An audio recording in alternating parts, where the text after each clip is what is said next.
అది ఎప్పుడు వస్తుందో హక్కు నువ్వు ఇట్లా తీసుకున్నప్పుడు వస్తుంది. ఓటుకి 100, 200, 1000 రూపాయలు తీసుకున్నప్పుడే నీకు ఆ బలం వస్తుంది. తీసుకున్న తర్వాత లంచం తీసుకున్నా కూడా ఎవరైనా ఏం మాట్లాడలేరు. ఆఫీసర్ అయినా అంతే, లేకపోతే పొలిటీషియన్ అయినా అంతే. వాడు దబాయిస్తారు, మీరు దబాయిస్తారు, అంతే తేడా, అంతకంటే ఏం లేదు. సో ఆ దబాయింపు మీరు ఓటుకి నోటు తీసుకున్నప్పుడు 100% మీరు బలవంతులు అవుతారు. మీరు పూడి గుడిసెలు లేకుండా ఉంటాయి. మీ విలేజ్ మొత్తం కూడా హ్యాపీగా ఉంటుంది. అందుకని ఒకటే అర్థం చేసుకోండి, లోపల ఉన్నదంతా నాకు తెలుసు అనుకోవద్దు. రాజ్యాంగాన్ని మనసులో పెట్టుకోండి. రాజ్యాంగం వల్లే అందరూ కూడా రాజకీయ నాయకులు, ఆఫీసర్లు, జడ్జీలు అవుతున్నారు. జడ్జి దగ్గరికి వెళ్ళి కూడా భయపడాల్సిన అవసరం లేదు. నీకెందుకు భయం? నీకు పోయేదే ఉంది. 1 కోటి రూపాయలు పోతాయా? పోలీస్ స్టేషన్కి వెళ్తే పోయేదేమో, పడతాడా, 2 దెబ్బలు కొడతాడేమో, ఎందుకంటే నువ్వు పేదవాడు కాబట్టి. అడుగు. ఇంట్లో అందరిలో భార్య భర్త తనుకుంటారు, తన్నేడు అనుకుంటాం, ఏమున్నాము? అడుగు, నిలది. పోలీస్ ఆఫీసర్ నిలదీస్తే నువ్వు ఒక నాయకురాలు అవుతావు, కలెక్టర్ నిలదీస్తే ఒక నాయకురాలు అవుతావు, ఎమ్మెల్యేని నిలదీస్తే ఇంకో నాయకురాలు అవుతావు. ఏది అడగకపోతే ఎప్పుడు ఇలాగే ఆ గుడిసెలోనే ఉంటాం. సో అలా ఆలోచిస్తారని నేను ఆశిస్తున్నాను. మరి మీ నాయకురాలని ఏమైనా ఎమ్మెల్యేగా చూసే అవకాశం ఉందా? దానికి కూడా మాట్లాడతాం. ఎప్పుడు మాట్లాడతాము? మీ నాయకురాలు ఎవరు అసలు కనీసం? మరి మాటలు ఉన్నాయి. మరి ఎప్పుడు ఎమ్మెల్యే అవుతారు? మీ కోరికలు ఎప్పుడు తీరుస్తారు? సో అందుకని మిమ్మల్ని అందరినీ అభ్యర్థిస్తున్నా, మీ నాయకురాలు లాంటి వాళ్ళు కనుక ఎమ్మెల్యేలు అయితే సొసైటీ బాగుంటుంది అనేది నా ఆలోచన. మేము కూడా పార్టీ పెట్టాం, ఆల్ తెలుగు ప్రజా పార్టీ. ఇవన్నీ బాధలన్నీ చూసేసేసి నా జాతికి బాధలు ఉండకూడదు అనే ఉద్దేశంతో ఆల్ తెలుగు ప్రజా పార్టీ అని పెట్టాం. ప్రతి ఒక్క కుటుంబం లక్షలాది కావాలనేది మా లక్ష్యం. లక్షలు సంపాదించాలనేది మా లక్ష్యం. ప్రతి కుటుంబం అడుక్కోకూడదు, 10 లక్షల రూపాయలు బాగా వడ్డీకి వెళ్ళాలనేది మా లక్ష్యం. ఇట్లా కొన్ని ఆశయాలతోటి నా జాతి ధనవంతులు కావాలనే ఉద్దేశంతో ఒక పార్టీ పెట్టుకున్నాం. కనీసం ఆ ప్రచారం చేస్తాం. అలాంటి పార్టీలో అయినా మేడం గారు కానీ మీలో ఎవరైనా పోటీ చేస్తారని కూడా నాకు ఏం అభ్యంతరం లేదు. సో ఈ యొక్క అవకాశం ఇచ్చిన మేడం గారికి, మీ అందరికి కూడా మనస్ఫూర్తిగా ధన్యవాదాలు చెప్తున్నాను. రాజ్యాంగాన్ని మర్చిపోవచ్చు. Thank you very much. Thank you.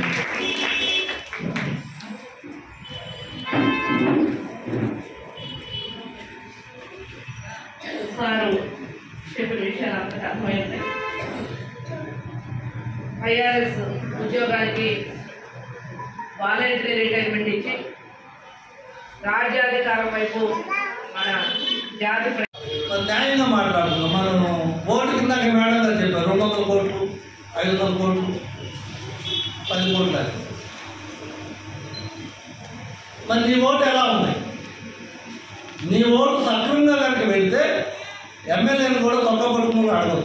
NT Ramarao గారు ఎవరు పని చేయకుండా తొక్క పట్టుకుని అడగమన్నారు. అదేవిధంగా ఇందిరాగాంధీ కూడా చెప్పారు, ఇందిరాగాంధీ గారు కూడా చెప్పారు. ఎప్పుడైతే మన ఓటుని, సపోజ్ మీ ఇల్లు అమ్మామనుకో, ఏదో ఒక ఇల్లు ఉంది, మీకు ఇల్లు పొలం ఉంది, లేకపోతే గేదె ఉంది, అమ్మిన తర్వాత నీకు హక్కు ఉంటుందా? అమ్మిన తర్వాత నీకు హక్కే ఉంటుంది. నువ్వు వెళ్ళి అడుగుతావా, నాకేది నా మనోదాన్ని నేనే పెంచాను అడగలవా? నువ్వు అడగలేవు. అదేవిధంగా నీ ఓటు వల్ల ఎమ్మెల్యే అవుతున్నాడు, ఎమ్మెల్యే చట్టం చేస్తున్నాడు. చట్టం చేసిన తర్వాత ఇప్పుడున్న పరిస్థితి ఏంటంటే అదే ఎమ్మెల్యే కలెక్టర్గా పనిచేస్తున్నాడు, ఎస్పీగా పనిచేస్తున్నాడు, అన్నీ అతనే చేస్తున్నాడు. ఎందుకు చేస్తున్నాడంటే నేను ఒక 50 కోట్లు ఖర్చు పెట్టి నేను ఎమ్మెల్యే అయ్యాను అన్నాడప్పుడు నేను తీసుకోవాలి కదా. అందుకని నేను కలెక్టర్ ఉద్యోగం నేనే చేస్తున్నాను, ఎస్పీ ఉద్యోగం నేనే చేస్తున్నాను, ఇంజనీర్ల ఉద్యోగం నేనే చేస్తున్నాను. చేస్తున్నాడు ఆయన. దానికి కారణం మీరంటే నేను కూడా, ఇక్కడ కూర్చున్న ప్రతి ఒక్కరు కూడా కారణమే. అది కనుక అర్థమైతే తప్పనిసరిగా మన గుడిసెల్లో ఉన్నాం, మన పిల్లలు ఉద్యోగాలు చేస్తారు, మీరు లక్షలాధికారు అవుతారు, 100% ఒక హ్యాపీ లైఫ్ని జీవిస్తారు. మళ్ళా ఇంకా 50 సంవత్సరాలు 75 సంవత్సరాలు ఇండిపెండెన్స్ వచ్చేసి. ఎందుకని మనం ఒకసారి మీరు నేను లక్షాధికారి ఎందుకు కాలేదు? జగన్మోహన్ రెడ్డి గారు కానీ చంద్రబాబు నాయుడు గారు కానీ ఏమీ లేకుండా వారు తాతలు ఏం సంపాదించలేదు, తాతలు కూడా ఏం లేదు. జగన్మోహన్ రెడ్డి తాతకి అప్పుల్లోనే ఉన్నాడు, ఈయన 2 ఎకరాల భూమి, లక్షల కోట్లు ఎలా సంపాదించారు, మీరు ఎందుకు సంపాదించలేకపోయారు అని ఎప్పుడన్నా అడిగామా? కాన్స్టిట్యూషన్ చెప్తుంది అదే. కాన్స్టిట్యూషన్ ద్వారా నీకు ఓటు హక్కు వచ్చింది, ఆ ఓటు వల్ల ఎమ్మెల్యేని ఎన్నుకున్నావు. ఎమ్మెల్యే నీ యొక్క నియోజకవర్గంలో ఆ అసెంబ్లీలో చట్టాలు చేసిన తర్వాత ఆ చట్టం సక్రమంగా చేస్తున్నారా లేదా అనేది అడగాలి. ఎప్పుడన్నా ఎమ్మెల్యే మీ ఊరికి వచ్చి అక్కడున్న ఎండిఓ కానీ ఎంఆర్ఓ కానీ ఇంజనీరింగ్ డిపార్ట్మెంట్ కానీ మా ఊరికి ఇది కావాలి చేయండి అనేది ఎప్పుడైనా చెప్పారా? ఎప్పుడన్నా ఎక్కడైనా చెప్పారా? ఈ ఊరికి వచ్చి అడగాలి. ఇదిగో ఈ ఊర్లో పల్లెలో ఈ సమస్యలు ఉన్నాయి, రోడ్లు లేవు, కరెంట్ లేదు, స్కూల్ లేదు, వైద్యం లేదు, ఇవన్నీ మనకు కావాలని చెప్పగలిగితేనే అది నిజమైన ఎమ్మెల్యే. అప్పుడే కాన్స్టిట్యూషన్ విలువ, అంబేద్కర్కి ఇచ్చిన విలువ. అంబేద్కర్ మీకు ఓటు తీసుకురావడానికి కోసం 14 గంటలు మాట్లాడాడు పార్లమెంట్లో. పటేల్ గారు పెద్ద విగ్రహం పెట్టారు, ఆయన అసలు మీకు ఓటే వద్దన్నాడు, ఆయన పెద్ద విగ్రహం పెట్టారు, ఆయన ఓటు వద్దన్నాడు. ఎవరికి ఓటు వద్దు, ఇన్కమ్ ట్యాక్స్ కట్టే వాళ్ళకి మాత్రం ఓటు ఇవ్వండి, మిగిలిన వాళ్ళకి ఎవరు అంటే ఎస్సీ ఎస్టీకి బీసీకి ఓటు వద్దు, చాలా క్లియర్గా చెప్పాడు. అంత కష్టపడి ఓటు తీసుకొస్తే మనం ఏం చేస్తున్నాం? మీరు ఎంతమంది ఎంపీటీసీలు కానీ విలేజ్ సర్పంచులు కానీ లేకపోతే ఎవరైనా ఉన్నారా? ఏంటమ్మా?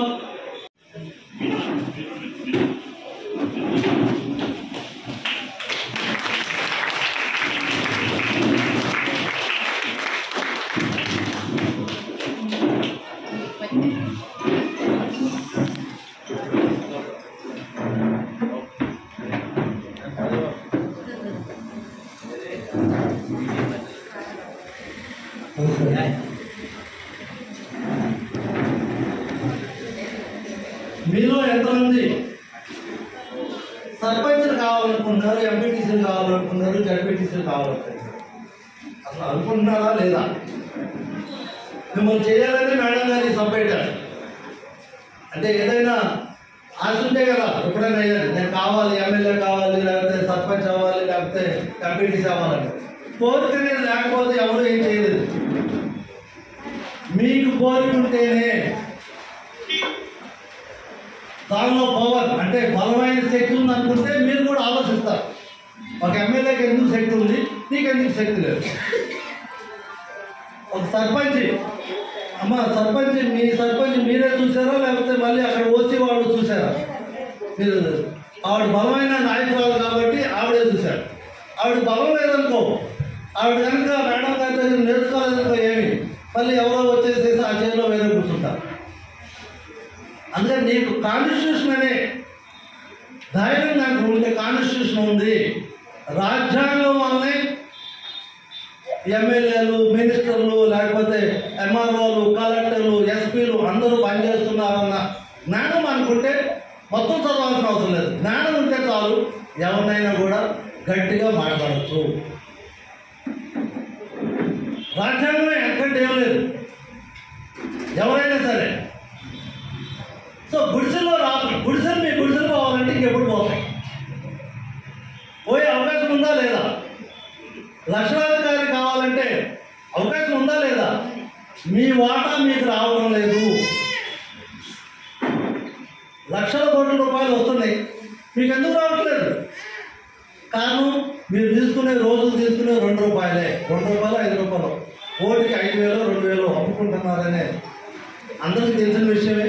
దీనిలో విచిత్రం ఏం లేదు. అందుకని అది మానేద్దాం. ఈ రోజైనా శబ్దం చెప్తాం. ఈ రోజు కష్టపడితే డబ్బులు వస్తాయి, వర్క్ వస్తే డబ్బులు ఏముంది, దాని వాల్యూ ఏముంటుంది. నీ కొడుకు కలెక్టర్ అయితేనో లేకపోతే ఎస్పీ అవుతానో అది వాల్యూ ఉంటుంది, లేకపోతే నీ కొడుకు ఎమ్మెల్యే అయితేనో ఎంపీ అయితేనో వాల్యూ ఉంటుంది, విలువ ఉంటుంది. అదే అంబేద్కర్ ఇచ్చింది. మీరు ఇచ్చిన వదిలేసేసి చెప్పని దాని గురించి పారిపోతే పరిగెత్తు ఉంటే ఎల్లకాలం మనం ఇట్లాగే. నీ పిల్లలు గుడిసెలో ఉండాలని కోరుకుంటున్నావా? ఎంతమంది కోరుకుంటున్నావా? గుడిసెలో ఉండాలని ఎవరు కోరుకుంటున్నారు? మీ పిల్లలు కానీ మనవాడు కానీ మనవరాడు కానీ ఇంకా గుడిసెలోనే ఉండాలి అని ఎవరు కోరుకున్నారు? కోరుకోని వాళ్ళు చేస్తున్నారు. సో మీరు కోరుకోవట్లేదు, సంతోషం. కనీసం లక్షణాలు కావాలని, లక్షలు సంపాదించాలని కోరుకుంటున్నారా? అంటే ఎందుకు సంపాదించినారు? చంద్రబాబు నాయుడు, జగన్మోహన్ రెడ్డి గారు 1,00,000 కోట్లు సంపాదించినప్పుడు మీరెందుకు అనుకోవాలి? కనీసం ఆయన 1,00,000 కోట్లు సంపాదించారు కదా, కనీసం ₹1,00,000 సంపాదిద్దాం అని ఎందుకు అనుకోవట్లేదు? అనుకోండి, ఇప్పుడైనా అనుకోండి. ఈ రోజున ఈ సభ పెట్టినందుకైనా నా మనవాళ్ళు మనవరాళ్ళు, నా కొడుకులు కోడళ్ళు లేకపోతే కూతుళ్ళు కనీసం పూరి గుడిసెలో ఉండకూడదు. నా మనవడు మనవరాలు లక్షలాధికారి కావాలి, లక్షలు సంపాదించాలి అనుకుంటే అవుతుంది. అసలు అనుకోకపోతే నువ్వేమవుతావు? కనీసం అనుకోండి. నేను కూడా సోషల్ వెల్ఫేర్ అంటే హాస్టల్లోనే చదివాను, పురుగులనే చదివాను. మేము ఉన్న హాస్టల్లో పైనుంచి పాములు పడుతూ ఉంటాం. మేమేమి ఏదో అప్పట్లో మేము అనుకోలేదు కూడా, ఒక ఆఫీసులో అవుతామని ఎప్పుడు అనుకోలేదు. సో అందుకండి మాకు అప్పుడు కనుక ఆ రోజు మాకు చెప్పుకున్నట్టే నువ్వు పెద్ద ఆఫీసులో అవుతావు లేకపోతే పెద్ద ఉద్యోగం వస్తుందని ఎవరన్నా ఆలోచన చెప్పుకుంటే ఇంకా పెద్ద స్థానానికి వెళ్ళేవాళ్ళేమో. అందుకని దయచేసి మీ పిల్లలు మనవాళ్ళు మనవరాళ్ళు కొడుకులు కూతుళ్ళు కనీసం పూరి గుడిసెలో ఉండడానికి వీలు లేదు అనేసి ఒక శబ్దం చేసుకోండి. దానికి ఏం చేయాలనేది ఆలోచిద్దాం. 1,00,000 సంపాదించాలి అని శబ్దం చేసుకోండి. దానికి ఏం చేయాలనేది ఆలోచిద్దాం. అవేమి లేకుండా ఏదో చెయ్యి ఇట్లా దాచితే మాత్రం దానికి ఏంటంటే మన చెయ్యి ఎప్పుడు ఇట్లా ఉండాలి కానీ ఇట్లా ఉండేటప్పుడు ఉంటుంది. ఎక్కడ ఇట్లా ఉండాలి, ఎక్కడ ఎలా ఉండాలి అనేది ఉంటుంది. నీ కాన్షియస్ తీసుకో. ఇలా ఎంతమంది ఉన్నారు మీరు? సో అంటే నీ నవ్వు అర్థం ఏంటంటే నవ్వు కానీ లేకపోతే బాధ కానీ బాధపడాల్సిన విషయం. ఇది తెలుసుకోకపోవడం వల్లే మనం పోలీస్ స్టేషన్కి వెళ్తున్నాం, గుడిసెల్లోనే ఉంటున్నాం, తినో ఉంటున్నాం, పిల్లలు చదివించలేక బాధపడాల్సిన అవసరం లేదు. 75 సంవత్సరాలు అయింది ఇప్పటికి. ఎందుకని మనం ఇంకా గుడిసెల్లోనే ఉంటున్నాం? రాజకీయాలు కాదు, నువ్వే కారణం. ఎవరైతే డాక్టర్ బిఆర్ అంబేద్కర్ గారు కాన్స్టిట్యూషన్ అనేది ఒకటి ఇచ్చారు మనకు. కాన్స్టిట్యూషన్లో ఏముంది? ఓటు అనేది ఉంది. మరి ఓటు నువ్వేం చేస్తున్నావు? ఆ ఓటు వలన రాజకీయంగా ఎమ్మెల్యేనో ఎంపీనో గెలుస్తున్నారు. నీ వలన ఎమ్మెల్యే ఎంపీ వస్తున్నారు, వాళ్ళు అసెంబ్లీలో పార్లమెంట్లో కూర్చుంటున్నారు, చట్టాలు చేస్తున్నారు. చట్టం చేసిన తర్వాత దాన్ని ఎవరు ఇంప్లిమెంట్ చేయాలి? మీరు చెప్పిన దాన్ని పోలీస్ కావచ్చు, కలెక్టర్ కావచ్చు, లేకపోతే ఎస్పీ కావచ్చు, వాళ్ళు చట్టాలని ఇంప్లిమెంట్ చేయాలి. అంటే వాటిని ఎలా నడుస్తున్నాయి, చట్టాలుగా ఉన్నాయా లేకపోతే అతిక్రమిస్తున్నారా అనేది వాళ్ళు చేయాల్సిన పని. మీ ఓటు వల్ల ఒక ఎమ్మెల్యే అవుతున్నాడు, ఆ ఎమ్మెల్యే చట్టాలు చేస్తున్నాడు, ఆ చట్టాన్ని ఆచరించే విధంగా కలెక్టర్ కానీ లేకపోతే ఎస్పీ కానీ ఆల్ ఆఫీసర్లు అందరూ కూడా చేస్తూ ఉంటారు. ఇది తప్ప గొప్ప, తప్పు చేశారా లేకపోతే కరెక్ట్ చేశారా? ఇద్దరు కూడా ప్రొఫెసర్ గారు ఇద్దరు కూడా మరొకసారి మీరు ఎంతమంది పోలీస్ స్టేషన్కి వెళ్ళి ఉంటారు? 1, 2, 3 దాదాపుగా ఒకళ్ళు వెళ్తే అందరూ పొలవమని, అంటే కానిస్టేబుల్ పిలిచినని వెళ్తూ ఉంటారు. అవునా? కానిస్టేబుల్ కాగితో కబుర్ చేస్తే పోలీస్ స్టేషన్ పరిగెత్తాం. కోటేశ్వరుడు ఎప్పుడైనా పోలీస్ స్టేషన్ కూర్చున్నాడా? ఎందుకు? సరే, మీలో ఎంతమంది గుడిసెలు ఉన్నాయి?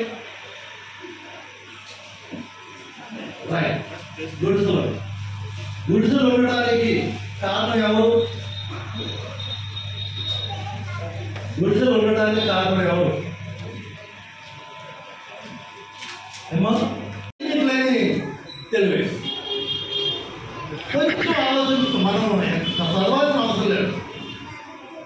అందుకని సింపుల్గా ఇప్పుడు అంబేద్కర్ ఇచ్చిన కాన్స్టిట్యూషన్ ఎలా ఉంది అంటే, అమ్ముడు పోతుంది.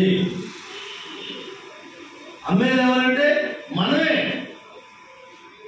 వాళ్ళు కొంటున్నారు, అది వాస్తవమే. మనమే అమ్ముతున్నాం. అమ్ముతున్నాం కాబట్టి వాళ్ళు కొంటున్నారు, లేకపోతే వాళ్ళు కొంటున్నారు కాబట్టి మనం అమ్ముతున్నాం. ఏదైనా ఒకటే. కాకపోతే వాళ్ళు బలవంతులు కాబట్టి కొనకపోతే కొడతానంటారు, అమ్మకపోతే కొడతానంటారు, లేకపోతే బైబిల్ మీద ప్రమాణం చేపిస్తారు, లేకపోతే నీకు అది రాదు ఇది రాదు అనేసి మాటలు. సో దాంతో భయం వల్ల కానీ, డబ్బుల ఆశ వల్ల కానీ, ఏదో ఇంత కారణాలు రకరకాల కారణాల వల్ల కానీ మనం ఓటు అమ్ముతున్నాం, పడుకుంటున్నాం. ఇది జరిగినంత కాలం మీరు జైలు అంటానికి కూడా అర్హత లేదు. ఈ రాష్ట్రంలో ఉన్న ఆల్ ఎస్సీ ఎస్టీ సంఘాలు కావచ్చు, బీసీ సంఘాలు కావచ్చు, లేకపోతే ఓసీ సంఘాలు కావచ్చు. ఎందుకంటే అన్ని సంఘాలకు కూడా కాన్స్టిట్యూషన్ ఉంది, మన ఒక్కడికే కాదు కాన్స్టిట్యూషన్. ఆ కాన్స్టిట్యూషన్ని ఇంప్లిమెంట్ చేయాలంటే మనం ఎవరైనా అమ్మకూడదు అనేది అది సత్యం. అప్పుడే కాన్స్టిట్యూషన్ విలువ ఉంటుంది. రాజ్యాంగం గురించి ఎప్పుడైనా పోలీస్ స్టేషన్కి వెళ్ళినప్పుడు నన్ను ఎందుకు పిలిచారు అని ఎప్పుడైనా మనం అడగలిగామా? నేనేం తప్పు చేశాను? 2 సినీ యాక్టర్కేమో నోటీస్ ఇస్తున్నారు, రాజకీయ నాయకుడికేమో నోటీస్ ఇస్తున్నారు, మాకేం నోటీస్ లేదేంటండి అని ఎప్పుడన్నా అడిగామా? అడిగిన రోజున నీ కాన్స్టిట్యూషన్ తెలిసినట్లకే. అంత తెలియాల్సిన అవసరం లేదు. ఒక ఎంఆర్ఓని నిలబెట్టిన రోజునే నీ కాన్స్టిట్యూషన్ తెలిసినట్లెక్క. కాన్స్టిట్యూషన్ నీ చేతిలో ఉందని కనుక నువ్వు ధైర్యంగా ఉండగలిగితే అది లోపలే ఉందో నీకు అనవసరం. మీరు కాన్స్టిట్యూషన్ ప్రకారం వెళ్తున్నారా అంటే కొంచెం ఎలాంటి ఆఫీసర్ అయినా కొంచెం లోపల భయం. అది పోలీస్ కావచ్చు, ఎంఆర్ఓ కావచ్చు, ఎండిఓ కావచ్చు. మీరు కాన్స్టిట్యూషన్ ప్రకారం వెళ్తున్నారా? కాన్స్టిట్యూషన్ నీకేం తెలుసమ్మా అంటాడు. వెంటనే కూర్చో, అక్కడ కూర్చో, కింద కూర్చోమంటాడు. 100 ఎకరాలు ఉన్న వ్యక్తి వెళ్తేనేమో చైనేసి చైర్లో కూర్చోబెట్టి కాఫీ తీసుకొస్తాడు, టీ తీసుకొస్తాడు, అన్నీ చేస్తారు. నువ్వైతే మాత్రం కింద బయట కూర్చోబెట్టాలి. ఎందుకు సమాన హక్కులు ఎందుకు లేవు? సో ఇది మీరే ఆలోచించుకోవాల్సిన విషయం. ఈ దేశంలో ఉన్న ప్రతి ఒక్క ఆడబిడ్డ ఆలోచన. ఎందుకంటే మీరు అడగలిగితేనే ఈ సొసైటీ బాగుంటుంది. మీరు ఊరి గుడిసెలో ఉండాల్సిన అవసరం లేదు. లేకపోతే ఒక గేదె సబ్సిడీ లోన్ రావాలని కూడా రావట్లేదు. వాళ్ళ చుట్టూ తిరుగుతూ ఉన్నామా? ఓటు అడగడానికి వచ్చినప్పుడు మీ ఇంటికి వస్తారు కదా, మరి తర్వాత మీ ఇంటికి ఎందుకు రావట్లేదు? 5 సంవత్సరాలు ఎప్పుడైనా మీ ఇంటికి వచ్చాడా? మరి ఎందుకని? చిన్న విషయం. మీ ఇంటికి ఎందుకు రావట్లేదు? ఓటు అడగడానికి వచ్చినప్పుడు మీ ఇంటికి వచ్చేసేసి అమ్మ మీ అందరూ వేయాలి అని అడిగిన వ్యక్తి 5 సంవత్సరాల్లో ఒక్కసారి కూడా మీ ఇంటికి రాకపోతే మీరు ఏమిటి?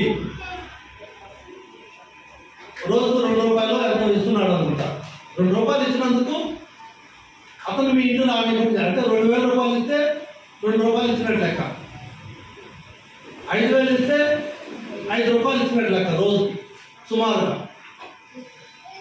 అంటే 5 రూపాయలు తీసుకున్నావు, 2 రూపాయలు తీసుకున్నావు, నువ్వు ఎమ్మెల్యేని నీ ఇంటికి రానికుండా చేస్తున్నావు. గెలిచిన తర్వాత జై భీమ్, జై భీమ్. సభకు హాజరైన తల్లులు, చెల్లెళ్ళు, అక్కలు అందరూ కూడా నా నమస్కారం. జై భీమ్. వేదిక మీద హాజరైన మీ నాయకురాలు ఎవరు? ఝాన్సీ గారికి మీ తరఫున కూడా నేను శుభాకాంక్షలు చెప్తున్నాను.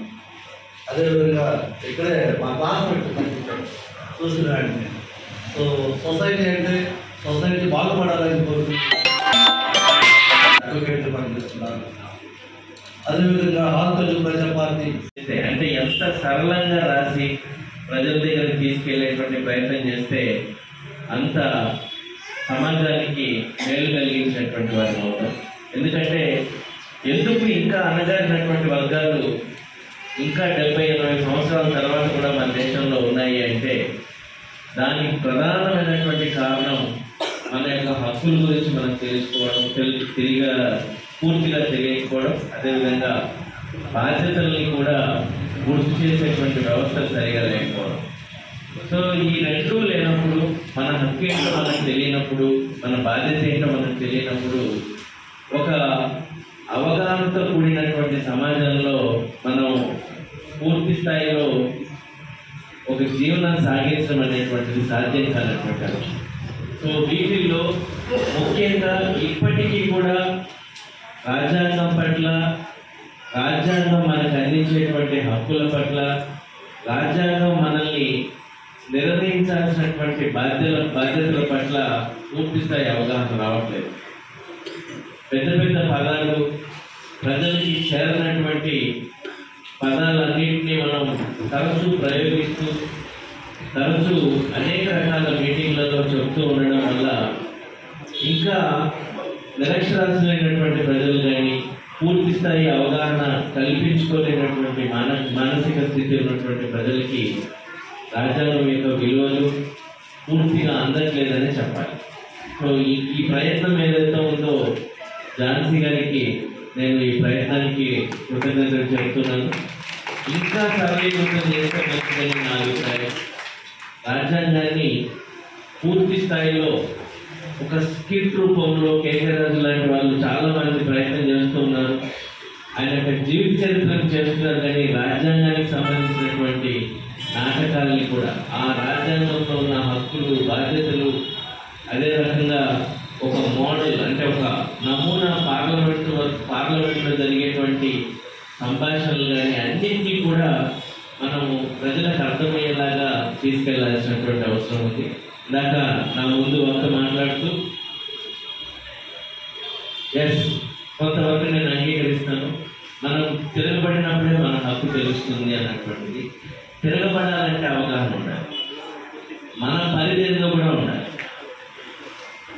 సో ఎక్స్ట్రీమిజానికి, టెర్రరిజానికి, ఈ రెండింటి మధ్య అంటే అతివాదానికి, తీవ్రవాదానికి మధ్య లైన్ చాలా ఒక జస్ట్ ఆయుధం మాత్రమే కలుస్తుంది రెండోదాన్ని.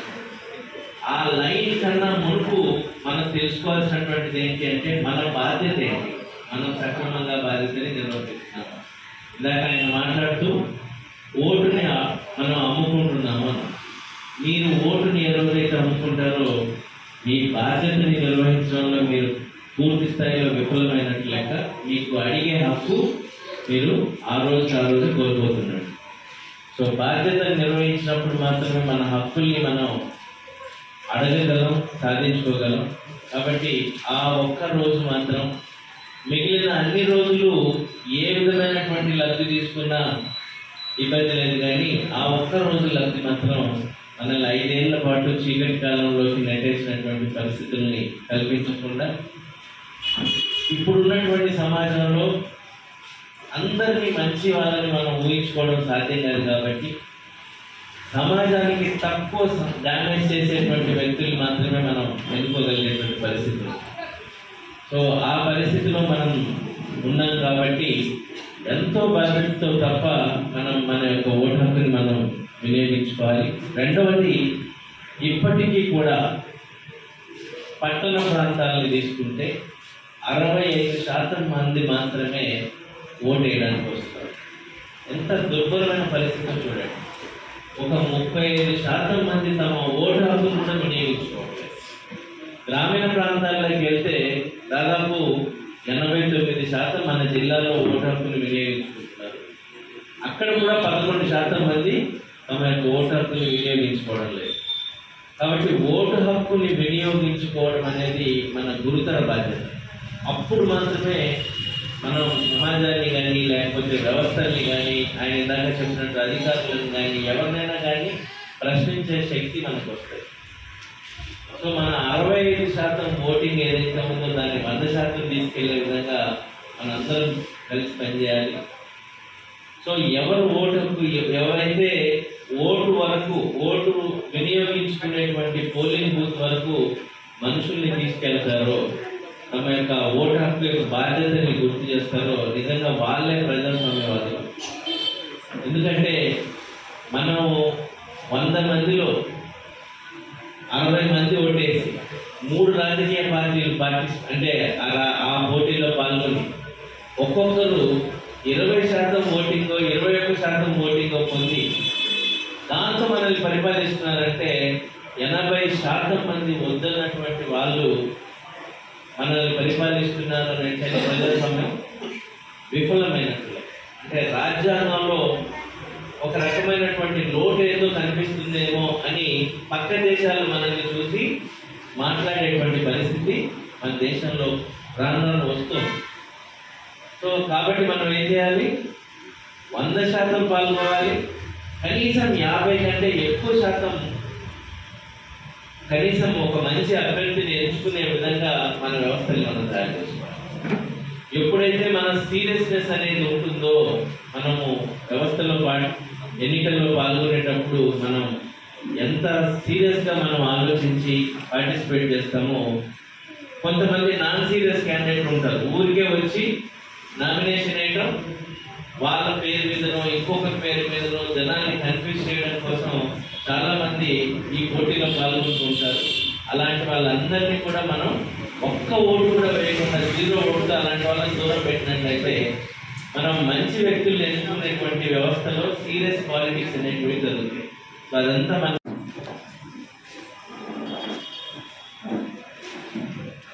అందరికీ నమస్కారం. ఈ అవకాశం ఇచ్చినటువంటి దళిత స్త్రీ శక్తి ప్రెసిడెంట్ నాకు చాలా రోజుల నుంచి పరిచయిస్తున్నారు. మీ అందరి నాయకులకి కృతజ్ఞతలు తెలియజేసుకుంటూ, అదేవిధంగా వేదిక మీద ఉన్నటువంటి ఇతర పెద్దలందరికీ, వచ్చినటువంటి దళిత స్త్రీ శక్తి మెంబర్స్ అందరికీ నా నమస్కారం.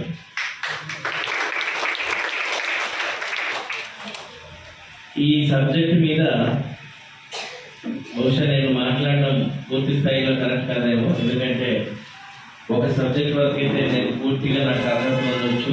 రెండవ సబ్జెక్ట్కి నాకంటే మీరే చక్కగా మాట్లాడతారు అనుకుంటున్నాను. దానికన్నా మునుపు మన చుట్టూ జరిగేటువంటి రాజకీయాల కంటే ఈ రాజకీయాన్ని నడిపించేటువంటి రాజ్యాంగాన్ని సృష్టించినటువంటి అంబేద్కర్ గురించి తెలుసుకుంటే మన ప్రస్తుత సమాజం గురించి మనందరూ తెలుసుకున్నట్టు అర్థమవుతుంది. సో మన విజయవాడ నగరంలో నడిబొడ్డులో ఇటీవల భారతరత్న బాబాసాహెబ్ బిఆర్ అంబేద్కర్ గారి విగ్రహాన్ని మనం ప్రారంభించాం. గౌరవ ముఖ్యమంత్రి గారు దాన్ని ఓపెన్ చేయడం జరిగింది. ప్రతి ఒక్కరు కూడా అక్కడికి వచ్చి కేవలం 5 రూపాయలు మాత్రమే ఎంట్రీ ఫీజు ఉంది. 5 రూపాయలు చెల్లిస్తే మీరు ఆ అంబేద్కర్ విగ్రహానికి సంబంధించినటువంటి మ్యూజియంలో ఉన్నటువంటి అనేక రకాల ఆయన జీవితానికి సంబంధించినటువంటి అంశాల దగ్గర మొదలు పెట్టుకొని రాజ్యాంగం రచించినంత వరకు కూడా, రచించి మన దేశానికి అప్పచెప్పినంత వరకు కూడా వివిధ సంఘటనల యొక్క పూర్తి చిత్రాలు, అదేవిధంగా వీడియోలు మీరు చూడొచ్చు. పూర్తి అవగాహన అనేటువంటిది కలిసేటువంటి అవకాశం ఉంటుంది. సో ఎప్పుడైతే మనం ఆయన గురించి చాలా మందికి వారు తెలిసే ఉంటారు, చూసే ఉంటారు. వారిని మీరు ముందుగా వారి చేతుల మీదుగా ఒక చిన్న పుస్తకాన్ని రిలీజ్ చేశాక వారిని మాట్లాడాల్సిందిగా కోరుతున్నాను. రాజ్యాంగం చాలా పెద్ద పుస్తకం. దాన్ని చదవడం మనలాంటి వాళ్ళకి సాధ్యం కావట్లేదు కాబట్టి రాజ్యాంగంలో ఏముంది అనేది చాలా చక్కగా మనకు అర్థమయ్యే రీతిలో చిన్న పుస్తకం రూపంలో మీకోసం దళిత శక్తి తీసుకొచ్చింది. దాన్ని సార్ చేతుల మీదుగా రిలీజ్ చేస్తారు. తర్వాత ఆయన తన ఉపన్యాసాలు ఇస్తారు. పాలన అమలు కోసం మనలాంటి వాళ్ళు ఆలోచిస్తారో, మనలాంటి వాళ్ళకి తెలుస్తుందో, మనలాంటి వాళ్ళు జ్ఞానవంతులు అవుతారో ఆ ప్రజాస్వామిక విలువలు అనేవి రక్షించబడతాయి. ప్రజాస్వామ్య విలువలు రక్షించబడాలి అంటే నువ్వు నేను జ్ఞానవంతులు కావాలి.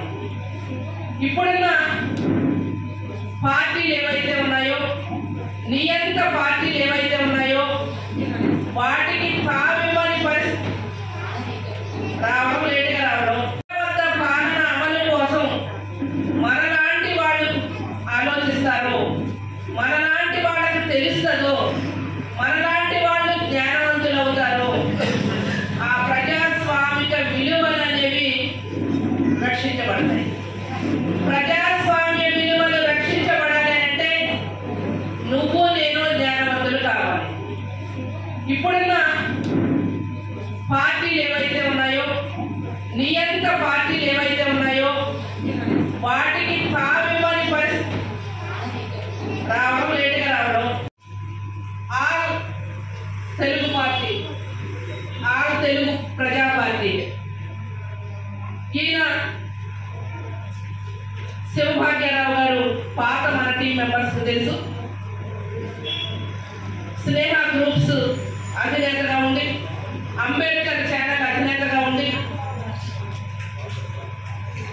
అహర్నిశలు మన జీవితాలను మార్చాలి అని అంటే రాజ్యాధికారం అనేది చాలా ముఖ్యము అనే ఉద్దేశంతో ఆ దిశగా ప్రయాణం చేసి తెలుగు ప్రజా పార్టీ అనే దాన్ని ఏర్పాటు చేసి దానికి జాతీయ అధ్యక్షులుగా వారు ఉన్నారు. వారిని మాట్లాడాల్సిందిగా కోరుతూ ఉన్నాను. మాత్రమే మనం అందరం కూడా మనం కోరుకున్న స్థితుల వైపు, మనం కోరుకున్న జీవితాలు మనకు లభ్యమవుతాయి.